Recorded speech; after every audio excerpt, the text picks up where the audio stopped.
요한일서 4장 6절. 저와 여러분이 천천히 한 목소리 합동합니다.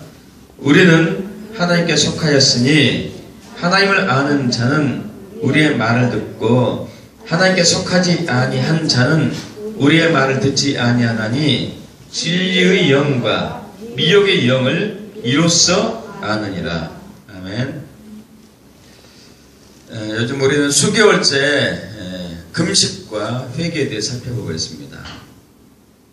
오늘 18번째 시간인데요. 미혹의 영을 돌파하는 금식이 되겠습니다. 지난 시간에는 예수 재림을 준비하는 금식에 대해서 나눴죠. 굉장히 중요한 주제였습니다. 왜냐하면 이 시대에 살고 있는 우리가 예수의 재림을 맞이할 가능성이 많기 때문이죠. 그래서 우리는 반드시 재림 예수를 맞을 준비를 해야 됩니다. 성경 곳곳에서는 깨어서 준비하라고 얘기하고 있죠. 근데 사실 재림 예수를 준비하는 그리스도인들의 태도가 성경적이지 않는 것이 많습니다. 아직은 때가 아니다. 아주 시간이 오래 걸릴 것이다 하는 분들이 대부분 많고, 뭐 그렇게 급히 서둘 필요가 있겠느냐 이런 분도 있고, 물론 재림을 준비해야 되겠지. 근데 뭘 어떻게 준비해야 되지?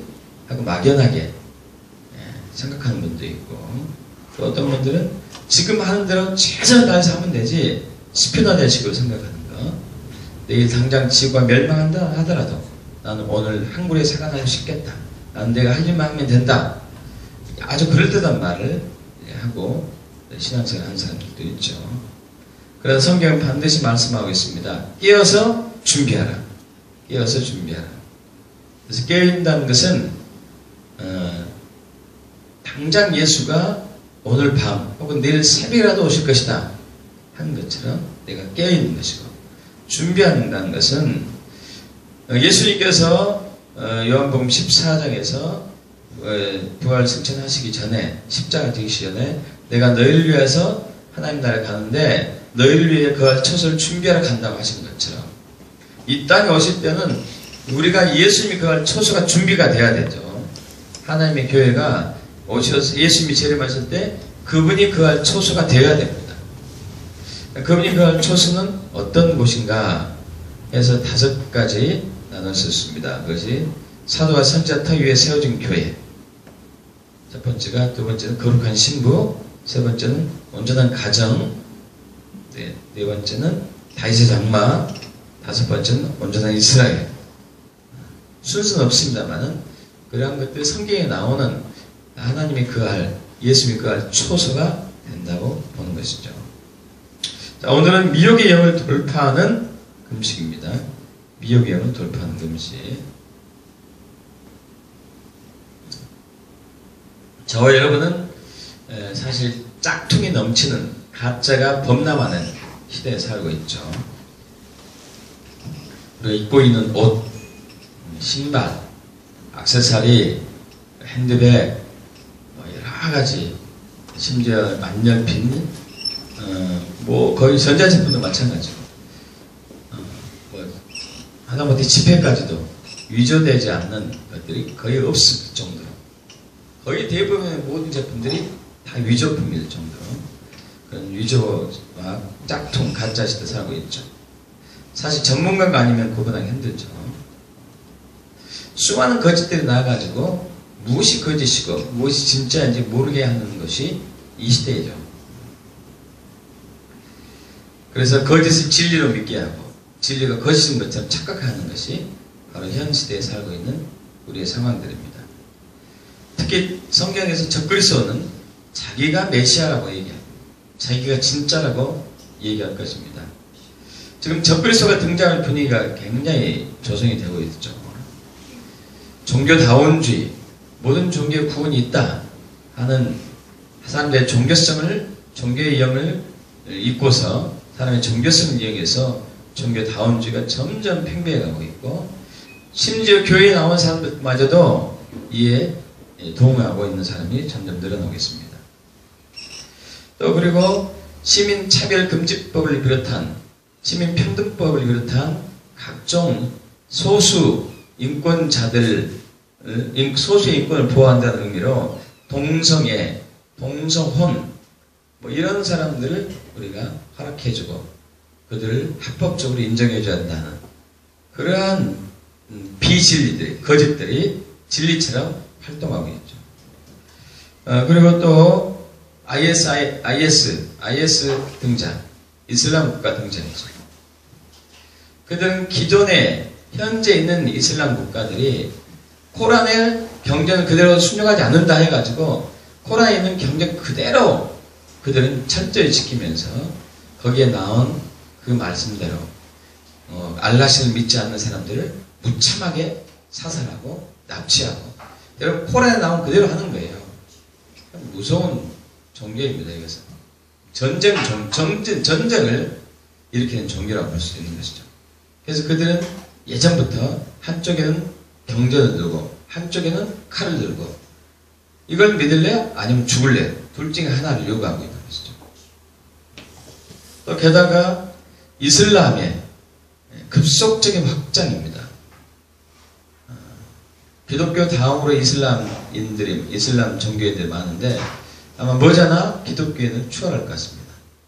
한국에도 특별히 박근혜 대통령이 이것을 적극적으로 수용한다 해가지고 아마 봄에 중동 순방했을 때 그 사람들이 쓰는 히잡을 쓰면서 적극적으로 할랄 식품을 우리나라에 드리겠다. 할랄 식품은 어떤 거냐면은 예를 들면 이제 우리 전 세계에서 공인하는 식품이 어디서 이렇게 인증받아야 되죠?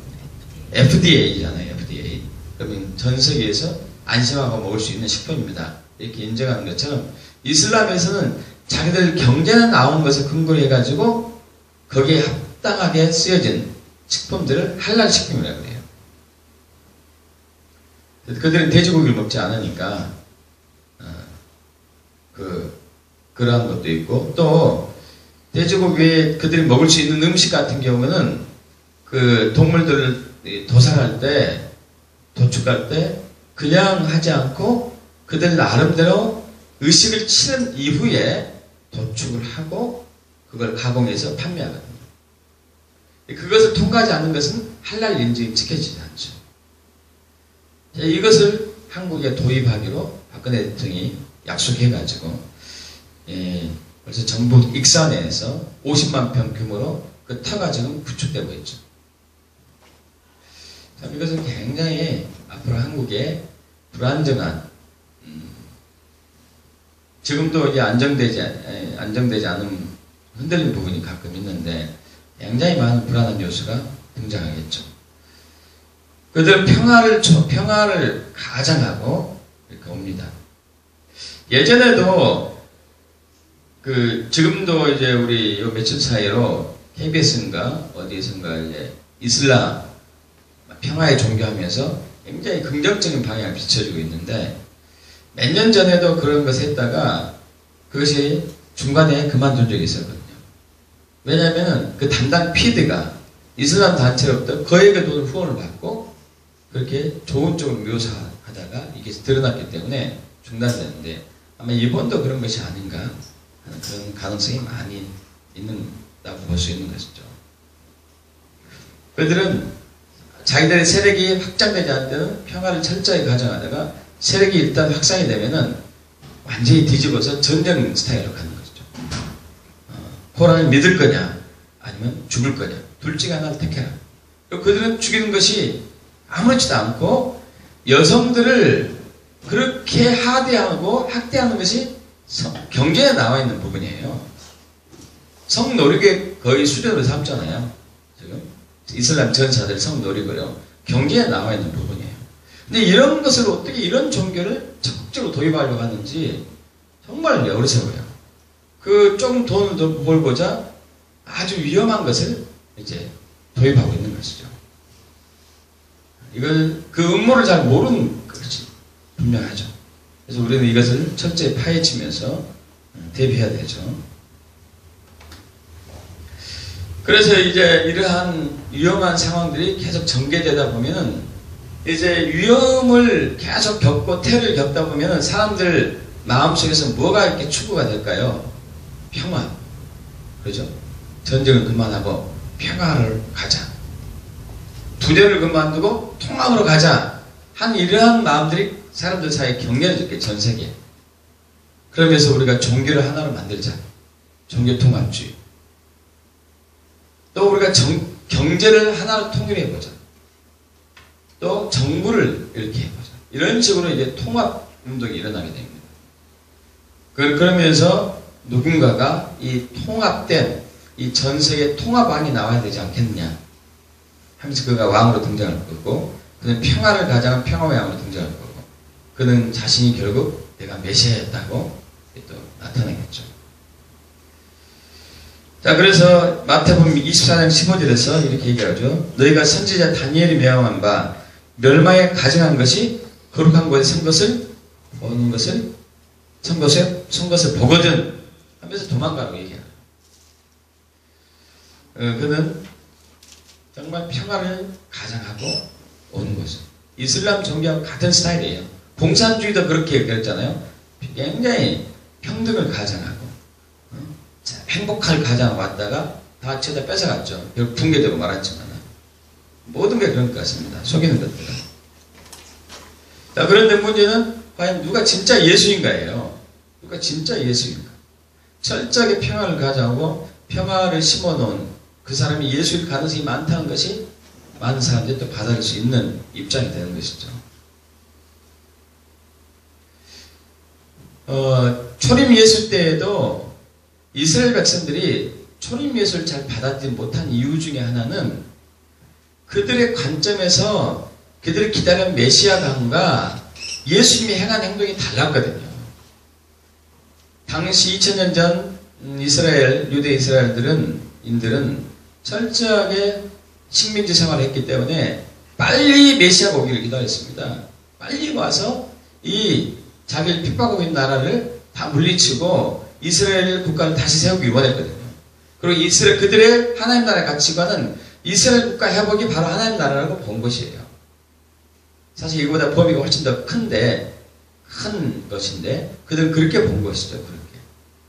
그래서 예수님, 자칭 예수라는 분이 와가지고 이렇게 하는 행동이 전혀 맞지 않았기 때문에 저 예수가 아니다. 메시아가 아니다. 저건 그냥 바알셈을 들린 사탄의 앞잡이다 하고 죽였던 것이에요. 그들의 관점과 다르기 때문에. 그러나 그들이 죽였던 그분이 바로 예수였어요. 마지막 시대에도 이제 제레미야 예수 때도 이런 비슷한 상황이 일어날 수도 있습니다. 누가 예수냐? 누가 예수냐?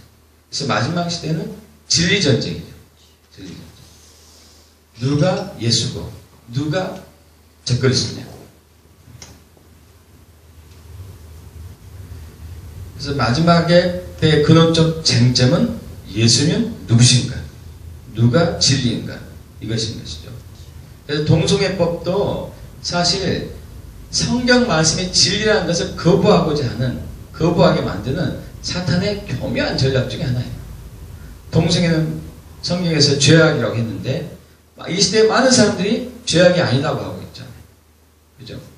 그래서 하나님이 대적하고자 하는 그런 간교한 사탄의 계략 중에 한 부분인 것이죠.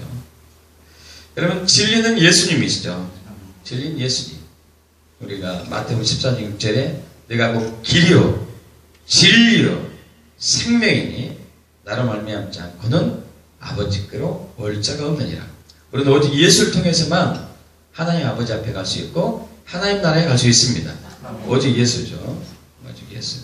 그러나 거짓의 아비 사탄은 우리를 미혹해가지고 예수님의 정체성을 부인하게 만듭니다. 우리를 미혹해가지고. 그래서 2000년 전부터 지금까지 앞으로도 계속 되겠지만은 거짓들이 계속 등장하는 것이죠. 거짓들이. 내가 그리스도다. 내가 그리스도다. 또 거짓 사도, 거짓 예수, 거짓 사도, 거짓 유대인, 거짓 교사, 거짓 선지자, 거짓 교사, 거짓 목사, 거짓 그리스도인. 가짜는 다 등장해요. 가짜가 다 있다는 게 뭐가 상대적으로 진짜가 있다는 얘기죠.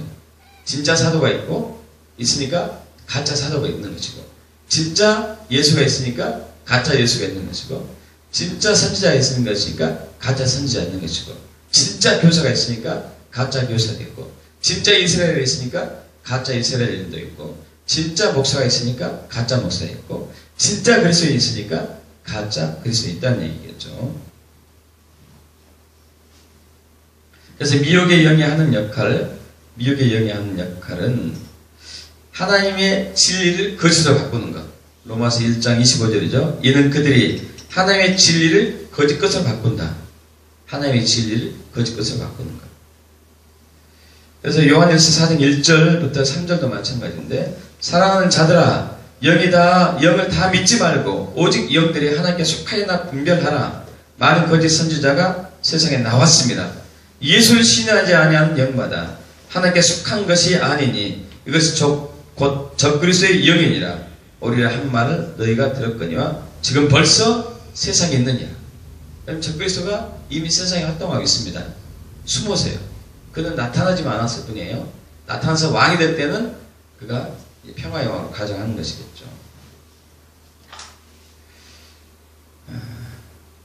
그리고 이 미혹의 영은 교회 밖에서뿐만 아니라 교회 안에서 더 강력하게 활동합니다. 그래서 데살로니가후서 2장 7절에 불법의 비밀이 이미 활동하였으니, 불법의 비밀. 불법은 불순종을 얘기하죠. 불순종. 사탄이 불순종의 영이거든요. 그래서 예수 믿지 않는 자들을 불순종의 아들들이라고 얘기하죠. 불순종의 아들들. 불법의 비밀. 사탄이 이미 활동했어요. 은밀하게 활동했죠. 교회 안에서. 그래서 믿는 사람들을 미혹해요. 믿지 않는 사람들이 이미 미혹됐습니다. 그들은 계속 속임을 받겠죠. 근데 믿는 사람들을 미혹하죠.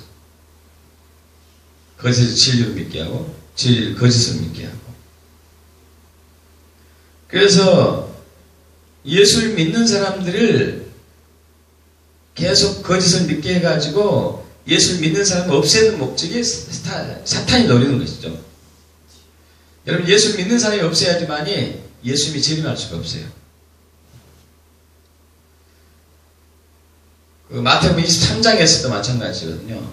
예수님께서 예루살렘 성을 바라보면서 통탄하면서 눈물을 흘리며 얘기하죠. 예루살렘아, 예루살렘아. 닭이 자기 새끼 병아리를 품같이 내가 너희를 품으려 한 적이 얼마나 많이 있었느냐. 그러나 내가 보낸 선지자 죽였고 나도 죽이려고 하는구나. 이제 내가 너에게 말하더니 바로 카바 베셈 아도나이, 주의 이름으로 신여 찬송하리라 할 때까지 나를 보지 못할 것이다. 이 얘기는 내가 다시 올 때에는 너희가 나를 영접할 때가 바로 재림 때다, 이렇게 얘기하는 거예요. 주의 이름으로 신이를 찬송하나이다. 이때가 바로 예수의 재림이 되죠. 2000년 전에도 이런 일이 있었습니다. 호산나 호산나 하면서 예수님께서 다 이제 예루살렘 성에 입성하실 때 백성들이 막 했었죠. 그러나 백성들은 그를 예수님을 환호했지만은 지도자들은 아니었어요. 종교 지도자들. 특별히 마지막 때 재림에 있어서 이스라엘의 종교 지도자들, 리더들이 예수님을 모셔드려야 돼요. 예수님을. 그런데 저 적그리스도 사탄 마귀는 불법의 비밀들은 활동하면서 예수가 메시아가 아니다고 자꾸 거짓말하는 것이죠. 그래서 그는 데살로니가후서 2장 5절에 2장 4절의 말씀대로 그는 대적하는 자라 신이라고 불리는 모든 것과 숭배를 받는 것에 대항하여 그 위에 자기를 높이고 하나님의 성전에 앉아 자기를 하나님이라고 내세우니라. 자기를 하나님이라고 내세워요. 자기를 하나님이라고. 자기를 하나님이라고 내세울 때 이제 7년 환란이 시작되는 시기거든요. 그리고 이제 딱 7년 환란 중간에서 딱 3년 반 되던 때 평화의 왕으로 등장하죠. 근데 그때 그러한 분위기를 만들기 위해서 먼저 예수 믿는 사람들 자꾸 배교하게 만들고 배도하게 만드는 일이 먼저죠. 아까 데살로니가후서 2장 4절 읽었었는데 2장 3절에 누가 어떻게 하여도 너가 미혹되지 말라. 먼저 배교하는 일이 있고 저 불법의 사람 곧 멸망의 아들이 나타나기 전에는 그날이 이르지 아니하리니. 불법의 사람, 적그리스도 그 멸망에 가증한 것이 왕으로 등장하기 전에 나타나는 것은 배도가 먼저 있습니다. 배교가 먼저 있어요. 배도와 배교가.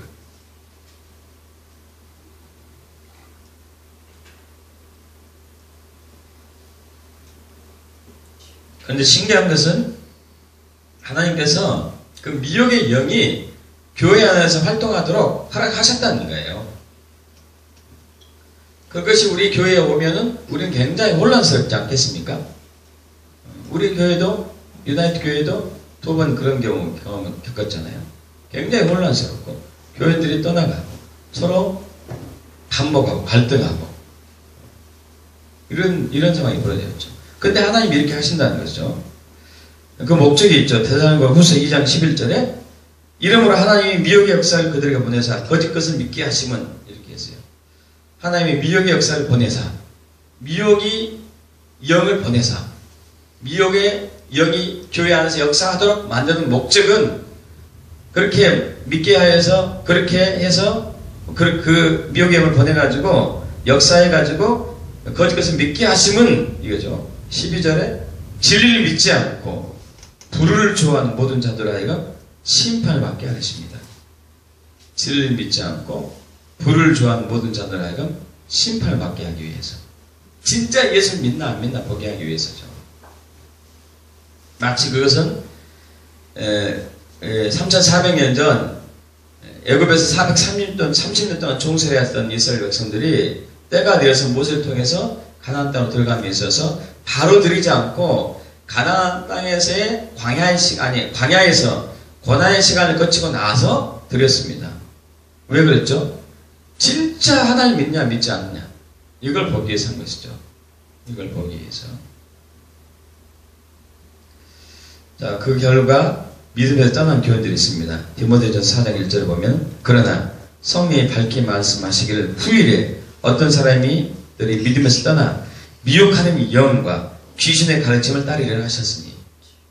무서운 거예요. 미혹한 영과 귀신의 가르침을 따를 것이다. 이것은 이제 알곡과 쭉정이를 고르게 하기 위해서인 것이죠. 자, 그래서 지금은 마지막 때에 하나님이 시험하십니다. 저와 여러분 시험하십니다. 그리고 마귀는 유혹하고 미혹하는 거죠. 그래서 이 2가지 다 통과해야 되죠. 2가지 다 통과해야 됩니다. 불행하게도 이 시대에 기독교인들이 거짓 믿음에 많이 빠져 있습니다. 참 그렇게 많이 얘기해도 참 잘 안 되더라고요. 잘 안 되는 이유를 일단 말씀드리겠고요. 몇 가지만 간추려서 얘기한다면 종교적인 열심을 믿음이라고 착각하는 거죠. 종교적인 열심을 믿음이라고 착각해요. 내 열심을 믿음이라고 착각해요. 그러나 사도 바울이 로마서 10장에서 얘기했던 것처럼 우리 열심이 믿음이 아닌 경우가 많아요. 로마서 10장 1절부터 3절까지 형제들아 내 마음이 원하는 바와 하나님께 구하는 바는 이스라엘을 위함이니 곧 그들로 구원을 받게 함이라 하면서 내가 증언하노니 그들이 하나님께 열심은 있으나 올바른 지식이 따른 것이 아니라 하나님의 의의를 모르고 자기 의의를 세우려고 힘써 하나님 의의에 복종하지 아니하였느니라. 여러분 참 이것은 우리가 겸손함으로 자꾸 깊은 영적인 지혜를 구해야 됩니다. 내가 열심히 했는데 그것이 하나님의 의의와 관계없이 진리와 관계없이 거짓에 속해 있는 것이 많다는 거죠. 자기 의의고 자기 열심이고. 저는 제 자신이 그런 과정을 겪고 왔었고 지금도 성도들 사이에 그런 분들이 있는 것을 보는 것이죠. 두 번째는 율법 행위를 믿음이라고 착각하는 거죠. 율법 행위. 내가 성경에 나오는 그대로 잘했으니까 11조도 하고 또 전도도 하고 그리고 구제도 하고 금식도 하고 기도도 하고 성경도 암송하고 했으니까 내가 믿음이 있다. 여기에 바리새인이 타의 추정을 벌였지만은 예수님께서 그들의 믿음이 없다고 했었습니다. 여러분, 종교적인 열심과 율법 행위가 꼭 믿음의 증거는 아니에요. 믿음의 결과일 수도 있지만, 마틴 루터의 시대에 종교개혁 전에 이런 가톨릭이 이런 분위기가 팽배했었죠. 지금도 마찬가지예요. 가톨릭이 대부분 그런 게 많아요. 행위로 구원받는 것이 강조가 많이 돼요. 행위로. 마틴 루터도 자기의 죄를 회개하기 위해서, 여러분, 그때에 자기의 죄를 회개하는 그 모습들이 어떤 거였냐. 빌라도 계단이 있습니다. 굉장히 높아요. 한 계단 오르면서 회개하는 거예요. 그 계단을 다 통과하면은 하나님이 다 들어줬다고 얘기하는 거예요. 또 그들은 그 당시 지금도 성자란 성 어거스틴, 성 베드로 이런 얘기를 쓸 때 성인이라는 숫자, 성인 누구? 성인의 이름으로 기도하면은 죄를 사해준다고 믿었어요. 여러분, 성인으로 이름으로 기도하는 기회가 용서받습니까? 아니잖아요. 근데 신기하죠? 신기해요. 그렇게 했다니까요. 그리고 그들은 여독관이 있어가지고 이제 예수를 정확히 믿지 않고 세상에 착한 일을 하는 사람들은 지옥에 안 가고 중간에 간다고 믿어요. 그러다가 이제 이 땅에 살고 있는 후손이 그를 위해서 기도하고 헌금하면은 연옥에 있던 그 사람이 천국에 옮기는 거죠. 그래서 심지어는 그 헌금함에 동전이 땡그랑 떨어지는 소리. 동전은 이제 금화를 얘기하는데, 금화가 땡그랑 떨어지는 소리 들 때마다 연옥에 있는 조상이 천국에 간다고 믿었어요. 그럼 정말 이건 성경적이지 않잖아요. 근데 지금도 그렇게, 옛날에 그렇게 믿었고, 지금도 성모 마리아를 통해서 기도가 응답한다고 믿고 있잖아요. 이건 정말 있을 수 없는 것들이죠. 비성경적이죠. 기독교 내에는 없을까요? 가톨릭이 있다면 기독교도 있겠죠. 다른 형태로든지, 다른 형태로든지. 우리는 또 성경적인 지식을 믿음이라고 착각할 수도 있습니다. 내가 성경의 지식을 많이 하니까 믿음이 있는 거야. 또 은사가 나타나니까 나는 믿고 있다고 생각할 수 있어요. 여러분, 은사와 부르심 후회하시면 없습니다. 이 얘기는 그냥 주는 거예요. 원하는 사람에게. 하나님의 목적을, 하나님의 뜻을 드러내기 위해서. 자, 그래서 이렇처럼 믿음도 가짜 믿음이 있는 시대인데, 우리가 마지막 시대에, 지금 이 시대에 어떻게 거짓과 진리를 구분할 것인가? 가짜와 진짜를 구분할 것인가? 중요하죠. 가짜와 진짜를 구분할 것인가?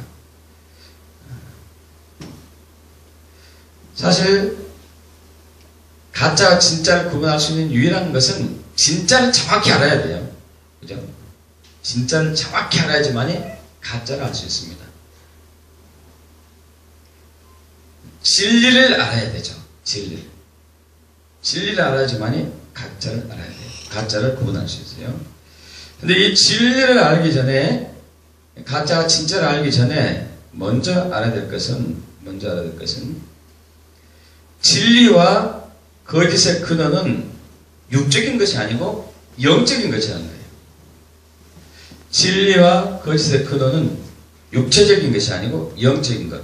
그러니까 육체적인 것은 보이는 것, 세속적인 것, 사람들이 사용하는 것들을 얘기합니다.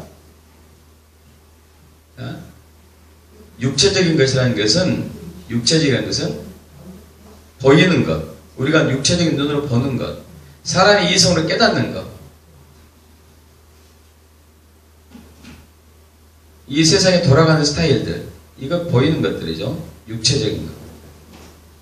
여러분, 진리와 거짓은 육체적인 것이 아니에요. 혼적인 영역이 아닙니다. 영적인 영역이에요. 영적인 것.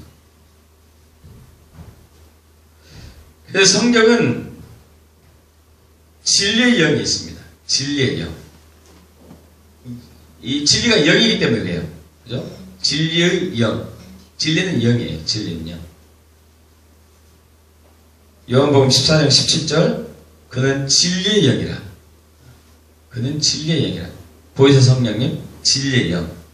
여러분 진리는 영입니다. 진리는 영이에요. 또 거짓의 아비는 사탄이라고 해요. 거짓의 아비. 거짓의 영도 사탄이에요. 거짓의 영은 사탄이고 진리의 영은 성령님이시고 거짓의 영은 사탄이에요. 사탄. 그래서 요한복음 8장 44절 보면은 45절까지 너희는 너희 아비 마귀에게서 났으니 너희 아비의 욕심대로 너희도 행하고자 하느니라.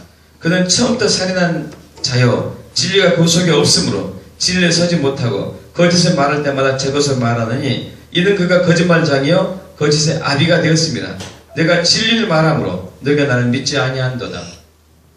예수님께서 자기를 믿지 않은 바리새인과 서기관과 사두개인들이 얘기하고 있는 것이죠. 종교 지도자들이 얘기하고 있습니다. 너희는 거짓의 아비 사탄에게서 났었기 때문에 너희가 거짓이기 때문에 진리는 나를 믿지 않는다 이거죠. 거짓의 아비, 거짓의 영 사탄, 진리의 영 하나님, 진리의 영 하나님과 거짓의 아비 사탄, 거짓의 영 사탄. 여러분 이 진리와 거짓은 영적인 것을 제가 강조하고 있습니다. 영적인 것. 그래서 이건 육적으로 분별할 수가 없다는 얘기예요. 결론적으로 얘기해서. 저와 여러분이 육적으로 이것이 진리냐, 이것이 거짓이냐 판단할 수 없어요. 여러분 요즘 짝퉁 시대에 어느 것이 진짜냐 가짜냐 전문가가 아니면 구분할 수 없죠. 전문가가 아니면 구분할 수 없습니다. 전문가가 구분해요. 유죄집회도 전문가가 구분해요. 그죠? 전문가가. 일반 사람 구분할 수 없어요. 그래서 가짜 돈을 스스럼없이 받기도 하죠. 마찬가지로 이것이 진리인가? 이것이 진리인가? 이것이 가짜인가? 저것이 가짜인가? 그래서 구분하는 것은 영적인 영역입니다. 영적인 영역. 그래서 진리와 거짓은 영적인 눈으로만 분별할 수가 있습니다. 영적인 눈으로만.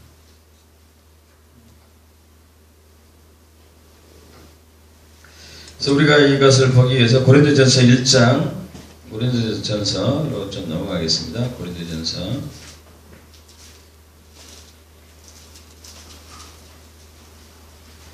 2장으로 넘어가죠. 2장 8절 9절 저와 이렇게 합독합니다. 고린도전서 2장 8절과 9절 이 지혜는 이 세대의 통치자들이 한 사람도 알지 못하였나니 만일 알았더라면 영광의 주를 십자가에 못 박지 아니하였으리라. 기록된 바 하나님이 자기를 사랑하는 자들 위하여 예비하신 모든 것은 눈으로 보지 못하고 귀로 듣지 못하고 사람의 마음으로 생각하지도 못하였다 한 것 같으니라. 아멘. 자, 하나님이 자기를 사랑하는 자들 위하여 예비하신 모든 것, 하나님으로부터 온 모든 것이죠. 하나님부터 온 모든 것이 어떤 종류가 있을까요? 어떤 것들이 있을까요? 첫째는요, 순서는 없습니다만 어떤 것들이 있겠습니까? 하나님부터 온 것들. 첫째는 말씀이죠. 말씀. 그죠? 말씀. 예수님. 하나님부터 온 것들이잖아요. 하나님부터 온 것들. 자, 이런 것들이, 이 모든 것들은 은사도 있을 거고 기름부음도 있을 거고 다 그예요. 하나님께 속한 거. 하나님 나라도 있을 것이고 하나님께 속한 것들이죠. 이것은 눈으로 보지 못하고 귀로도 듣지 못하고 사람의 마음으로 생각지 못했다. 육적인 눈으로 보지 못한다는 얘기예요. 육적인 눈으로. 육적인 귀로 듣지 못하고. 여러분 성경이 있어도 육적인 눈으로는 이 성경을 깨닫을 수 없다는 얘기고 말씀을 들어도 육적인 귀로는 이 의미를 깨달을 수 없다는 얘기고 육적인 마음으로는 판단할 수 없다는 얘기죠. 알 수 없다는 얘기죠. 그래서 영적인 분별력이 있어야 됩니다. 아까 요한일서 4장 1절 제가 읽었습니다. 요한일서 4장 제가 읽어볼게요. 사랑하는 자들 영을 다 믿지 말고 오직 영들이 하나님께 속하였나 분별하라. 많은 거짓 선지자가 세상에 나왔습니다. 하면서 다시 고린도전서 2장 10절부터 읽습니다. 오직 하나님이 성령으로 이것을 우리에게 보이셨으니 성령 모든 것 곧 하나님의 깊은 것까지도 통달하시느니라. 할렐루야. 여러분, 성령님이 말씀을 비춰줘야 되죠. 성령님이 예수에 대해서 비춰줘야 되고, 성령님이 하나님 나라에 대해 비춰줘야 되고, 성령님이 은사를 열어주셔야 되고, 그죠? 모든 것이 성령님이죠. 성령님. 그리고 11절로 또 넘어가면 사람의 일을 사람의 속 외에 있는 영 외에 누가 알리요? 이와 같이 하나님의 일도 하나님의 영 외에는 아무도 알지 못하느니라. 우리가 세상의 영을 받지 아니하고 오직 하나님께로부터 온 영을 받았으니 이는 우리가 하나님께서 우리에게 은혜로 주신 것들을 알게 하려 하심이니라. 우리가 이것을 말하거니와 사람의 지혜가 가르친 말로 아니하고 오직 성령께서 가르치신 것을 하니 영적인 일은 영적인 것으로 분별하느니라.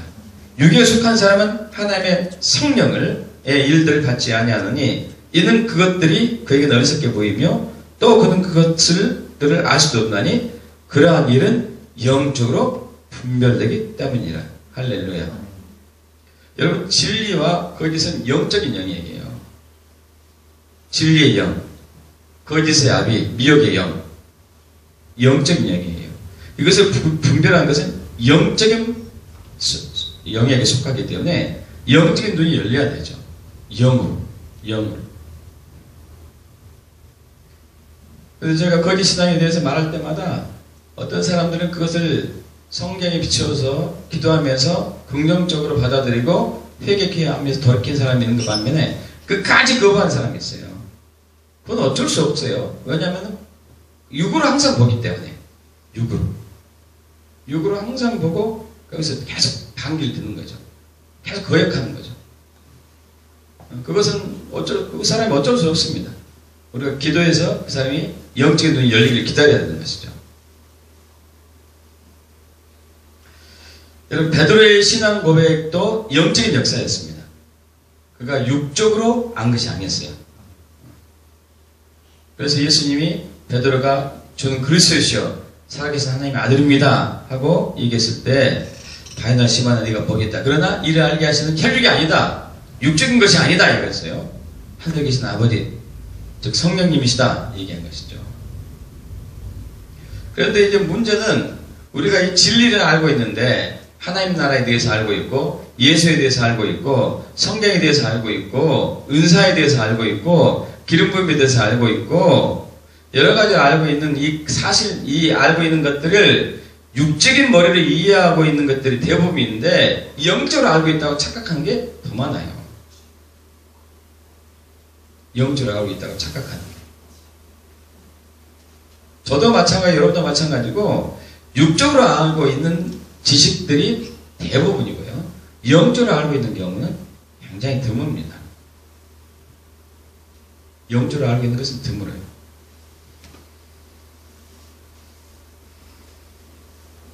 사랑에 대해서도 마찬가지예요. 아가페 사랑은 육적인 영역에서는 사랑할 수 없습니다. 영적인 영역에서의 아가페 사랑이 이루어져요.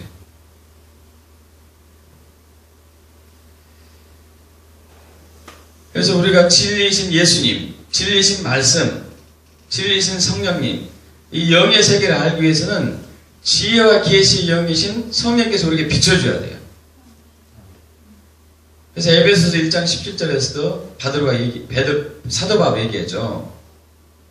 지혜와 계시를 너에게 주사 너희라 하여금 하나님을 알게 하시고 우리의 부르심의 소망이 무엇인지 알게 하시고 할렐루야. 우리의 부르심까지도 영의 영역이기 때문에 영적으로 알아야 되죠. 저도 저에 대한 부르심이 그냥 야곱계, 의학계 여기에서 끝나지를 않았죠. 그러나 성령이 비춰주니까 안 거예요. 아, 나를 마지막 시대에 말씀 전하는 자로 세웠구나. 제가 어떻게 합니까? 성경에 없죠. 여기에 한성준 고린도전서 몇 장 몇 절 해가지고 한성준 언제 신학할지어다 없잖아요. 그죠? 그러나 주님이 비춰주니까 한 거예요. 비춰주니까. 저는 전문직에 있는 사람이 목회하는 것을 결사반대했던 사람인데 비춰주니까 순종하는 거죠. 할렐루야. 비춰줬기 때문에. 그래서 기독교를 계시의 종교로 합니다. 계시. 감춰졌던 것을 보여주는 것. 할렐루야. 계시는 그거죠. 감춘 것을 보여주는 것을 계시라고 그래요. 감춘 것을 보여주는 것은 감춘 사람이 보여줘야 되죠. 감춘 사람이. 세상의 종교, 뭐 이슬람, 힌두교, 불교, 뭐 부두교, 뭐 이런 모든 세속적인 종교와 기독교의 극명한 차이점 중에 하나. 그것은 세상 종교는 사람이 신을 찾아가요. 사람이 신을 만들고 사람이 자기가 진리를 만들어가요. 사람이 모든 게 만들죠. 사람이. 그래서 자기들이 상상한 신을 만들 수도 있고 귀신을 만나서 신이라고 할 수도 있고. 그러나 기독교만 유일하게 하나님이 사람에게 와요. 할렐루야. 하나님이 사람에게 찾아왔습니다. 이 기독교예요. 하나님이 사람에게 와가지고 자신을 보여주셨어요. 이게 기독교거든요. 그래서 이걸 뭐 계시종교라고 그러죠.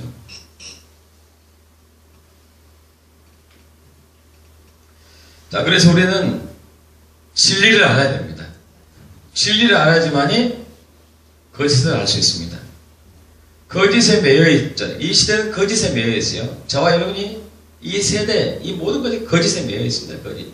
여기도 거짓, 저기도 거짓, 여기도 거짓. 온전하게 정직한 사람 없으니까요. 그죠?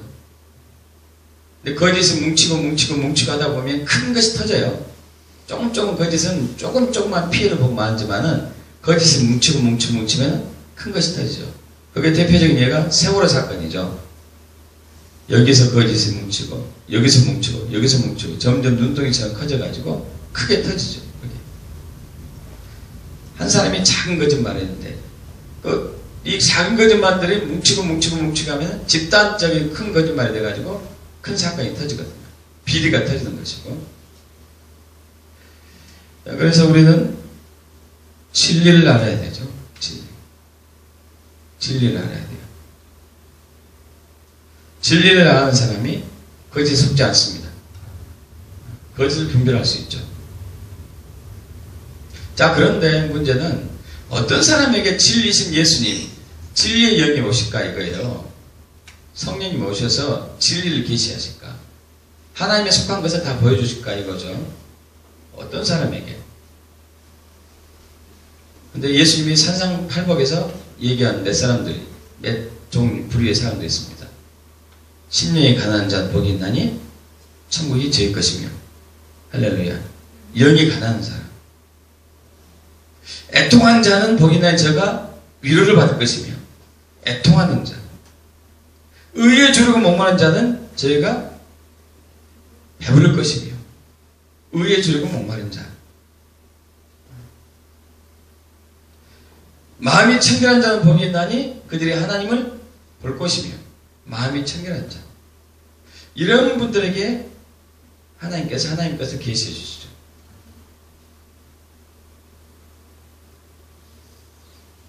심령이 가난한 자, 애통하는 자, 의에 줄고 목마른 자, 마음이 청결한 자. 구약에서는 나 여호와가 말하노라. 이사야 66장 2절. 내 손이 이 모든 것을 지었으므로 그들이 생겼느니라 하면서 무릇 마음이 가난하고 심령에 통해하며 내 말을 듣고 떠는 자, 그 사람 내가 돌보려냐 그랬어요. 그래서 여기서 마음이 가난하고 심령에 통해하며, 신약에 와서는 심령이 가난한 자는 복이 있나니 애통한 자는 복이 있나니 이렇게 이제 발전하고 있죠. 예수님으로 다가가죠. 영이 가난한 자, 그리고 애통하는 자, 마음이 청결한 자, 의에 주르고 목마른 자. 내 영이 가난한 것을 발견한 사람들. 내 영이 가난한 것을 발견한 사람. 내 영이 굶주려 있는 것을 발견한 사람들. 이런 사람들은 애통하며 부르짖죠. 할렐루야. 애통하며 부르짖는 거예요. 애통하면서 부르짖어요. 의에 주르고 목마른 자. 여기서 의는 두 가지 의미가 있습니다. 하나는 예수 그리스도가 의잖아요. 예수 그리스도. 또 하나는 하나님의 공의. 하나님의 공의. 이 땅에 하나님의 공의가 실천돼야 되거든요. 그래야 억울한 사람이 없는데 하나님의 공의가 실천되지 않으니까 한쪽에서는 부를 누리고 한쪽에서는 가난에 허덕이고 한쪽에서는 어마어마한 재물을 흥청망청 쓰고 한쪽에서는 한 달에 10,000원에 써서 굶어 죽어가고 있고 이 불공평의 이 불공정의 사회를 보고 애통하는 사람들 주님 이것을 어떻게 합니까? 이것을 어떻게 해야 되죠? 주여 우리를 국리를 보시고 이것을 빨리 회복할 수 있도록 주여 이 나라가 하나님 나라가 이 땅의 한 나라 바뀌길 원합니다 하고 애통하면서 부르짖는 사람 탄식하면서 외치는 사람들 이런 사람들이 위로를 받죠. 위로.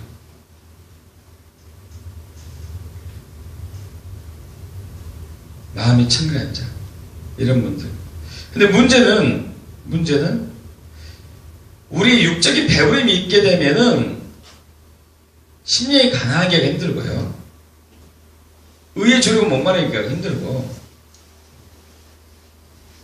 그리고 애통하기 힘들고 마음이 청결해지기 힘들어요. 육적인 배가 부르면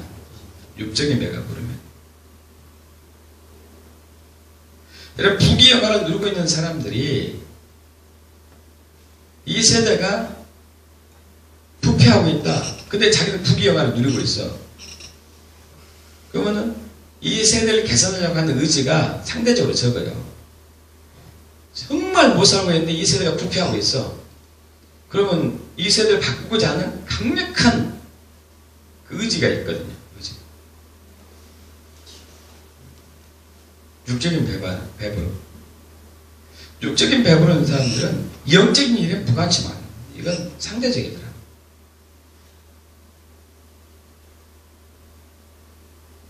그래서 우리가 금식해야 되는 이유가 여기 있어요. 금식해야 되는 이유. 요한계시록에서 2장 3절에 7개 교회에 그 맨 마지막 교회가 라오디게아 교회잖아요. 라오디게아 교회가 특별히 육적인 배부름이 심한 교회였어요. 부자 교회. 여러분 가끔 말씀드렸다시피 그 라오디게아 지역은 안약 공장이 있었고 염색 공장이 있었습니다. 여러분 공장이 있는 지대는 잘 살아요. 그죠? 여러분 이번에 우리 평택에 삼성에서 어마어마한 기업을 짓잖아요. 엄청난 100조 원가 들여가지고. 그러니까 평택 집값, 땅값이 어떻게 됐죠? 사정없이 올라요. 왜 오르죠? 앞으로 그 평택이 잘 살게 될 것이니까. 대기업이 들어오게 되니까. 여러분 2000년 전 안약 공장이고 제약회사 공장이 있었고 염색 공장 이건 대박이거든요. 대박. 그래서 그 당시 염색을 하는 시대가 아니었기 때문에 대부분 입고 다니는 옷들이 흰색 종류, 양털 옷 이런 색 종류인데 염색이 발달하면서 검정 옷을 입는. 그래서 라오디게아 교회에 나온 사람들은 검정 옷을 입었어요. 부의 상징, 부의 상징. 그리고 그들은 눈에 질병이 있으면 안약을 쓸 줄 알았고, 눈에 염증 생기고, 눈이 충혈도 가면 안약을 쓸 줄 알았고.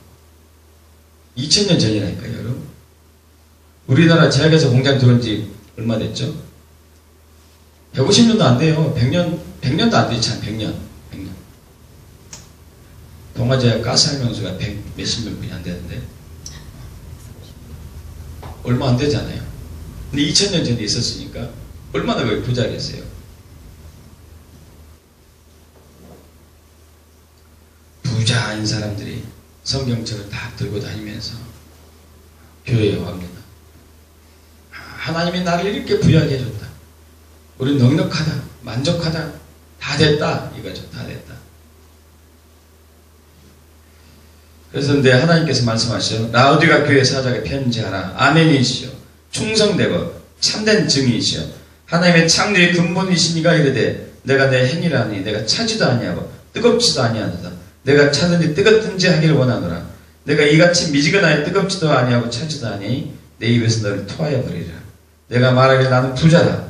부유하고 부족한 것이 없다 하나 내 공고한 것과 가려는 것과 가난한 것과 눈먼 것과 벌거벗은 것은 알지 못하도다. 내가 너를 권하느니 내게서 불로 연한 금을 사서 부요하게 하고 흰옷을 사서 입어 벌거벗은 수치를 보지 않게 하고 안약을 사서 눈에 발라보게 하라. 불로 연한 금, 영적인 거룩함이 부요하다는 것이죠. 마음이 청결한 자는 복이 있나니 제가 하나님 볼 것이며 하나님 소유한 자, 하나님 본 자가 부요한 것이죠. 흰옷을 사서 입고 거룩의 옷을 사서 거룩의 옷을 회복해야 되고 의를 회복해야 되고요. 안약을 사서 눈에 발라봐야 되고 영적인 눈이 벗겨져야 되고 할렐루야. 영적인 눈이 벗겨져야지만이 지혜와 계시 영이 와야지만이 진리를 보는 거잖아요. 할렐루야. 하나님 보는 것이고 성경이 보이는 것이고 할렐루야. 그런데 그 당시에도 많은 교인들이 말씀을 들고 있었지만 말씀을 알고 있었지만 그들이 안다고 했지만 예수님 모른다고 한 것이죠.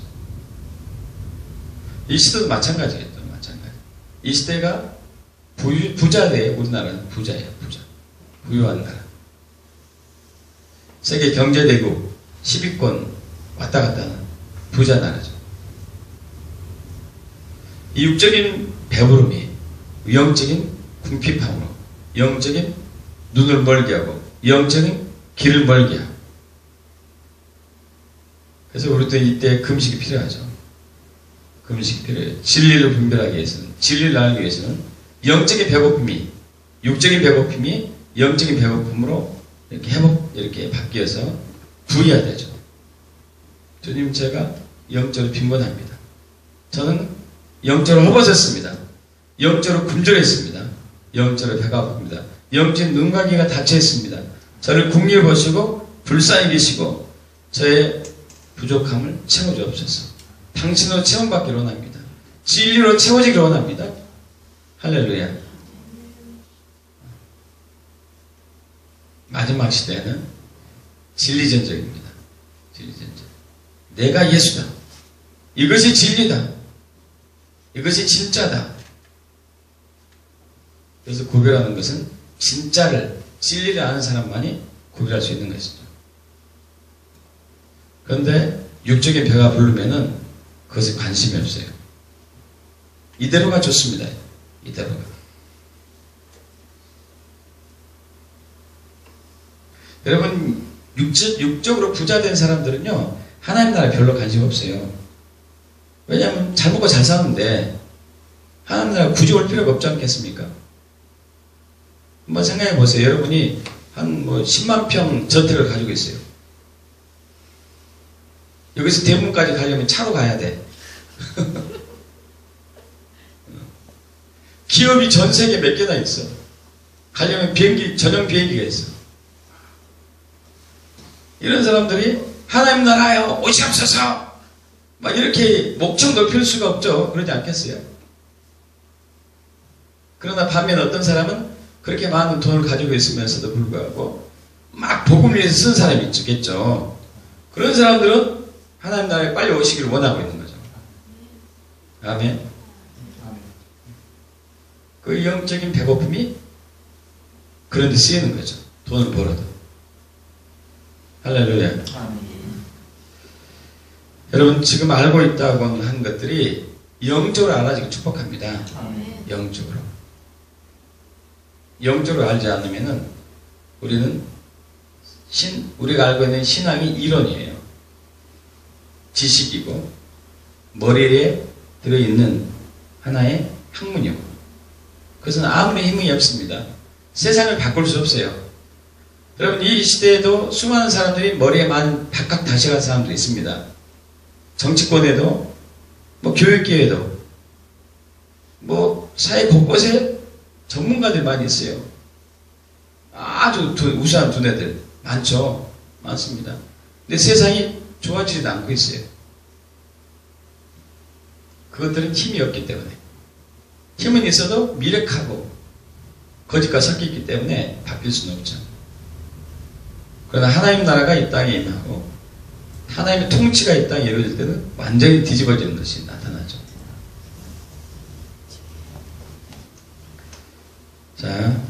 우리가 금식을 할 때가 되었습니다. 우리 2016년 1월 1일부터 1월 20일까지 20일간 우리 금식해 봅시다. 20일간.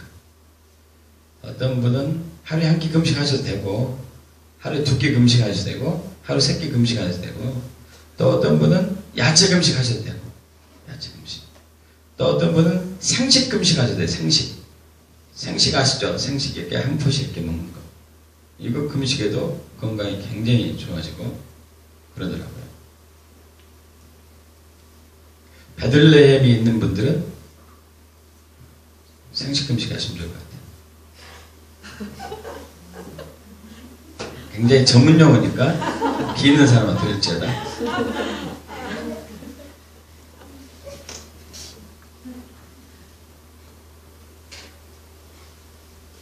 자, 진리신 예수님이 오실 때 예수를 알아보길 축복합니다. 아멘. 평화의 왕을 가장한 거짓이 가증하고 섰는데 그분이 예수다, 저 사람이 예수다 이러면 안 되는 거고, 지금도 이미 세상 사람들은 이슬람을 평화의 종교로 믿고 있는데 여러분 오죽하겠어요? 그죠? 우리 속지 말아야 안 되죠. 할렐루야. 할렐루야. 이 시간 말씀 마치고 잠깐 기도할까요?